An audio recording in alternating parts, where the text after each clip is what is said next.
नमस्कार दोस्तों, मैं आपका दोस्त संदीप दंडेगौर हाजिर हूँ आपके सामने फिर से एक बार अपनी इंश्योरेंस नॉलेज सीरीज लेकर। दोस्तों, शुरू करने से पहले मैं आप लोगों से फिर से एक बार रिक्वेस्ट करता हूँ कि ऊपर दिए गए बेल आइकन को प्लीज़ दबाइए, इस चैनल को लाइक कीजिए, सब्सक्राइब कीजिए, ताकि जो ये बेहतरीन इंटरव्यूज़ मैं आप लोगों के लिए लेकर आ रहा हूँ उसका आप आनंद उठा सकते हो। दोस्तों, आज हमारे खास मेहमान हैं निशान जी। निशान जी नमस्ते। Thank you. निशान जी के बारे में बताने का अवसर मुझे प्रदान हुआ है। ये एक एक्स बैंकर है। इन्होंने सिटी बैंक और पिरामल कैपिटल जैसे कंपनीज में कई सालों तक अपना योगदान दिया हुआ है। इनकी कंपनी का नाम है ऑल अबाउट लोन्स और ये एक लीडिंग लोन कंसल्टेंट कंपनी है महाराष्ट्र के अंदर। Home loans, mortgage loan, business loan, personal loan, ऐसे कई सारे लोन्स इनकी कंपनी द्वारा प्रदान किए जाते हैं। इनकी कंपनी का और इनका टोटल 10 साल के ऊपर का एक्सपीरियंस है। तो हमारे दर्शकों के मन में लोन्स के बारे में जितनी भी समस्याएं, जो भी क्वेरीज है, वो उनके आंसर्स या उन सवालों के जवाब हम लेने की आज कोशिश करते हैं। निशान जी, मैं फिर से एक बार आपका हार्दिक स्वागत करता हूं। Thank you. और शुरुआत करने से पहले मैं आपको रिक्वेस्ट करूंगा कि सिंपल एज पॉसिबल आपका ये रखिए, लैंग्वेज रखिए, ताकि हमारे कॉमन मैन को अपने सवालों का जवाब मिले। डेफिनेटली। निशान जी, मेरा पहला सवाल है कि what are the different type of options available in loans? अलग अलग टाइप के कौन कौन से ऑप्शंस अवेलेबल है लोन्स के? जी Sandeep ji, thank you introduction के लिए। मैं पूरा ट्राई करूंगा कि इसमें कोई टेक्निकल जार्गन ना यूज हो, ताकि आपके जो व्यूअर्स है, सब्सक्राइबर्स है, उनके लिए ये इंटरव्यू एकदम सिंपल तरीके से हम प्रस्तुत कर पाए। तो डिफरेंट ऑप्शंस इन लोन की अगर मैं बात करूं तो इंडिया में बहुत सारे लोन प्रोडक्ट्स है। तो उनको मैं सिंपल तरीके से अगर आपको बोलूं तो gold loan, mortgage loan, business loan, personal loan, और जो सबसे कॉमन तरीके का लोन है जो बहुत ज्यादा बिकता है इंडिया में और जो सबसे ज्यादा लिया जाता है वो है आपका होम लोन। घर खरीदने के लिए जब आप कोई लोन लेते हो उसे बोला जाता है होम लोन। थैंक यू निशान जी। मेरा अगला सवाल है कि ये आपने होम लोन के बारे में बताया, तो उसी के ऊपर मेरा अगला सवाल रहेगा कि बहुत सारे लोगों को होम लोन की जरूरत होती है, बट ये कंफ्यूजन में होता है कि मैं कौन से बेसिस पे अपनी बैंक चुनूं, कौन सी बैंक बेस्ट होती है मुझे लोन लेने के लिए? संदीप जी, ये जो डेफिनेशन है बेस्ट बैंक होम लोन लेने के लिए, ये डिपेंड करता है बहुत सारे फैक्टर्स पे। इसका डेफिनेशन भी अलग अलग रहेगा कस्टमर की रिक्वायरमेंट के हिसाब से। अगर मैं वो फैक्टर्स की बात करूं तो जो सबसे स्टैंडर्ड चीज आपको देखनी है होम लोन लेते वक्त, सबसे पहला चीज है आपका रेट ऑफ इंटरेस्ट, जिसको ब्याज दर भी बोला जाता है। तो क्या रेट ऑफ इंटरेस्ट पे आपको होम लोन दिया जा रहा है, ये आपको देखना बहुत जरूरी है। जितना ज्यादा आपका रेट ऑफ इंटरेस्ट या ब्याज दर होगा, उतना ही ज्यादा महंगा आपका होम लोन रहने वाला है। होम लोन एक छोटा प्रोडक्ट नहीं है जो 3 साल में या 5 साल में खत्म हो रहा है। ये एक लॉन्ग टर्म प्रोडक्ट है या लोन है जो आप लेते हो 15 से 30 साल तक के लिए। तो जितना कम रेट ऑफ इंटरेस्ट उतना बेहतरीन आपका होम लोन है। सेकेंड फैक्टर, जो डिसाइडिंग फैक्टर है बेस्ट बैंक चूज करने के लिए, वो है आपका लोन का टेन्योर। टेन्योर डिसाइड करेगा कि आपको लोन कितना अमाउंट दिया जाएगा, और टेन्योर ये भी डिसाइड करेगा कि कितना आप ब्याज बैंक की तरफ पे करने वाले हो। जितना लंबा टेन्योर उतना ज्यादा पैसा आप बैंक को पे कर रहे हो, which is not good in terms of financial stability. Third, जो आपको देखना है लोन अमाउंट। आपको प्रॉपर्टी लेनी है 1 करोड़ की और बैंक में एलिजिबल बैठ रहा है आपका 70 लाख, तो उस वे में अगर हम देखें तो that is not one of the factor जो आपका बेस्ट बैंक डिफाइन करने वाला है। आपको ऐसा बैंक देखना है जो आपकी लोन एलिजिबिलिटी भी फिट कर पाए। चौथा फैक्टर है आपका चार्जेस। बैंक्स में बहुत kind of hidden charges charge किए जाते हैं, जैसे legal fee, technical fee, etcetera etcetera. एक advisor will help you choose जो सबसे सिंपल तरीके से प्रोसेसिंग फी होता है, which includes legal technical charges और आपका स्टैंडर्ड गवर्नमेंट चार्जेस। तो ये फैक्टर्स आपने देखने लोन लेने के पहले। निशान जी, मेरा अगला सवाल इसी से रिलेटेड है। ये फ्लोटिंग इंटरेस्ट रेट क्या होता है? थोड़ा अगर आप इसके बारे में हमारे दर्शकों को गाइड कर सकें। Sure.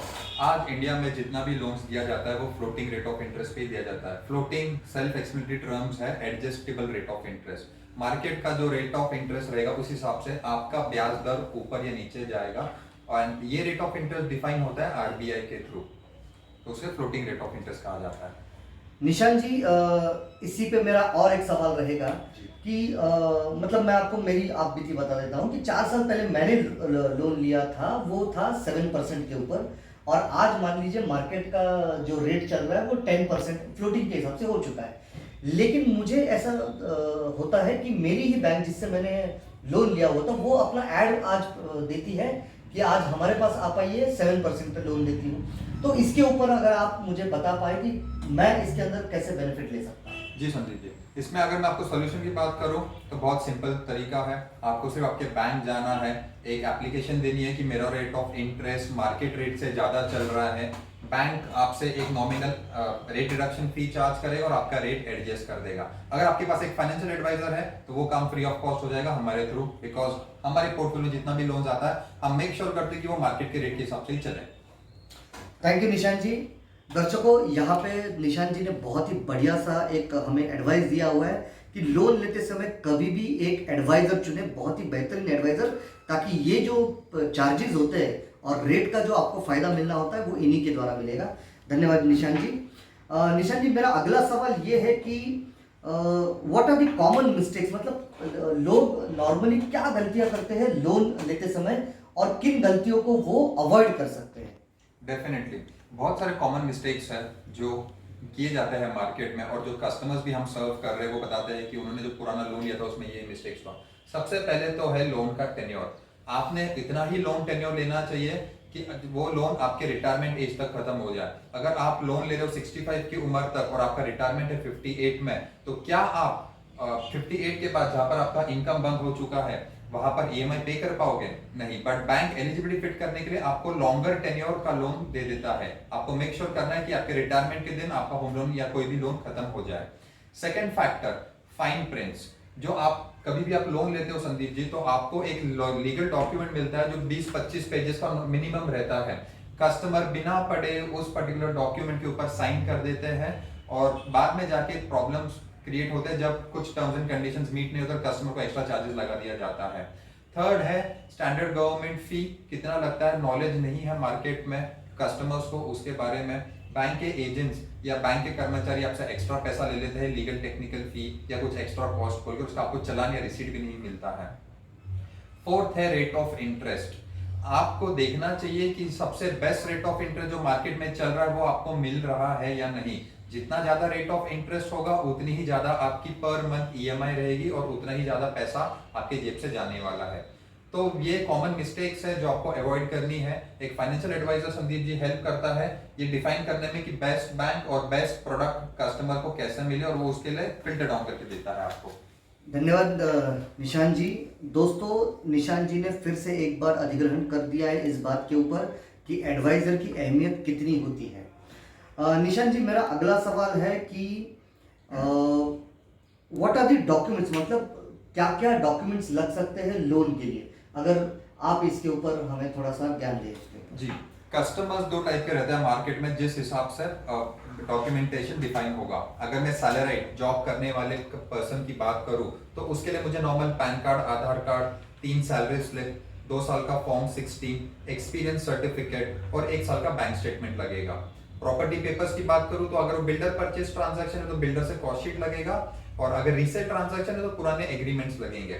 Second type of customers जो मार्केट में लोन लेते हैं और उनके लिए डॉक्यूमेंट का बात करूं तो वो है सेल्फ एम्प्लॉयड कस्टमर्स या अपने बिजनेसमैन जिन जो जॉब नहीं करते पर उनका खुद का बिजनेस है। उनके लिए मुझे लगता है पैन कार्ड, आधार कार्ड, 3 साल के आईटीआर में कॉम्पिटिशन ऑफ इनकम और जो आपका सीए आपके डॉक्यूमेंट्स बनाता है जैसे पीएनएल, बैलेंस शीट एक्सेट्रा, वो जीएसटी रजिस्ट्रेशन सर्टिफिकेट और एक 2 साल का बैंक स्टेटमेंट। ये रहे डॉक्यूमेंट्स बिजनेसमैन के लिए। निशांत जी, आपने एडवाइजर के अहमियत को तो बताया है, बखूबी बताया यहाँ पे, लेकिन मैं आपसे एक सीधा सवाल करना चाहता हूँ। मेरे पास ऑप्शन है डायरेक्ट मैं बैंक को अप्रोच कर सकता हूँ अपने होम लोन के लिए, या फिर एक एडवाइजर को। तो आप मुझे बताइए कि मेरे लिए बेस्ट ऑप्शन क्या होगा और क्यों होगा, मतलब मैं एडवाइजर को चूज करूँ तो क्यों करूँ। सर, होम लोन लेना इतना सिंपल प्रोडक्ट नहीं है। होम लोन एक बहुत कॉम्प्लिकेटेड प्रोडक्ट है। क्या आप कोई 10 बैंक में जाके कंपेयर कर सकते हो charges, rate of interest, fees, loan amount, eligibility? नहीं। उसके लिए आपको चाहिए एक एक्सपर्ट जो आपको डिफाइन करेगा कि हाँ ये बैंक का ये ऑफरिंग है कंपेयर टू दूसरा बैंक। आप जब कंपेयर करके आपके सामने एक चार्ट रहेगा, फाइल रहेगी कि कौन सा बैंक आपके लिए बेस्ट है in terms of rate of interest, charges, loan amount etcetera etcetera, वो फाइनेंशियल एडवाइजर आपको हेल्प करता है। दूसरा एडवांटेज जो फाइनेंशियल एडवाइजर आपको देगा वो है डोर स्टेप सर्विस। आपको कहीं पर भी कुछ काम के लिए बैंक नहीं जाना है तो वो चीज हम प्रोवाइड करता है। लीगल टेक्निकल चेक आपकी प्रॉपर्टी का वो भी एक फाइनेंशियल एडवाइजर आपके लिए करेगा। निशान जी थैंक यू, लेकिन इसके अंदर और एक चीज़ आती है, कई सारे ऑनलाइन पोर्टल्स निकले हुए हैं, तो वो लोग भी दावा करते हैं कि वो लोग कंपैरिजन करके दे सकते हैं कई सारे बैंक्स के साथ। तो उसकी तुलना में, जबकि हमारे चैनल का हमेशा यही प्रयास रहा है कि हम ऑनलाइन शॉपिंग से ज़्यादा हम लोग अहमियत देते हैं एडवाइज़र को, हमारा भी वही प्रयास रहता है। लेकिन होम लोन को आप किस नज़रिए से देखते हो, और होम लोन ऑनलाइन न जाते हुए एडवाइजर के थ्रू लेने से क्या क्या फायदे हो सकते हैं, और ऑनलाइन जाने से क्या नुकसान हो सकता है, उसके बारे में हमारे दर्शकों को प्लीज बताइए। पहली चीज तो मैं दर्शकों को बताना चाहूंगा कि भले ऑनलाइन में बहुत सारी कंपनीज आ चुकी है जो आपको कंपेयर करने में हेल्प करती है, बट होम लोन मैंने जैसे आपको पहले बताया बहुत कॉम्प्लिकेटेड प्रोडक्ट है। उसमें चाहिए आपको इन डेप्थ एनालिसिस बहुत सारी चीजों का, आपके इनकम के बेसिस पे आपको क्या लोन अमाउंट बैठ रहा है, आपको आपके सिविल स्कोर के हिसाब से क्या रेट ऑफ इंटरेस्ट चार्ज होगा, लोन अमाउंट एलिजिबिलिटी कितनी है, प्रॉपर्टी का लीगल चेक, टेक्निकल चेक। तो I don't think so Sandeep ji कि ऑनलाइन बैठे बैठे वो पर्टिकुलर कंपनी इतना सारा एनालिसिस आपके एक कस्टमर के लिए करती है। हम जो करते हैं वो इन डेप्थ एनालिसिस करते हैं और एक पर्सनल एनालिसिस करते हैं based on our experience with the personal touch in the bank कि क्या लोन ऑफरिंग आपके कस्टमर को दिया जा रहा है, जो एक ऑनलाइन कंपनी नहीं कर सकती है। धन्यवाद निशान जी। निशान जी, आज की डेट में करंट इंटरेस्ट रेट क्या चल रहे हैं, और उसमें से कौन सी बैंक हम लोगों ने चूज करनी चाहिए, इसके बारे में हमारे दर्शकों को प्लीज बताइए। श्योर। जो रेट ऑफ इंटरेस्ट मार्केट में अभी चल रहा है करंटली ट्रेंड 7.5% का चालू हो चुका है। तो एसबीआई की मैं बात करूं तो 7.55 से रेट ऑफ इंटरेस्ट चल रहा है, और अगर HDFC, Kotak bank, standard chartered, city bank इनकी मैं बात करूं तो लगभग 7.60 का रेट ऑफ इंटरेस्ट ये ऑफर कर रहे हैं। रेट ऑफ इंटरेस्ट डिफाइन होता है आपके सिविल स्कोर और लोन अमाउंट के हिसाब से। धन्यवाद निशान जी।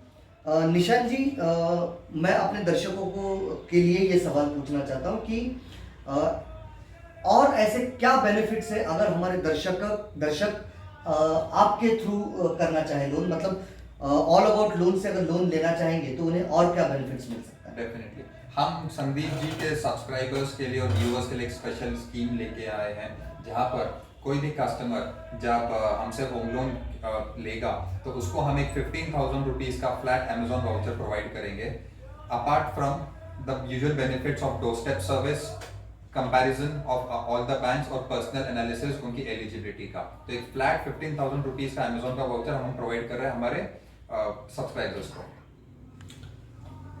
वाह, that is the very good news. दर्शकों, निशान जी ने बहुत बड़ा डिस्काउंट ऑफर आप लोगों के लिए दिया है।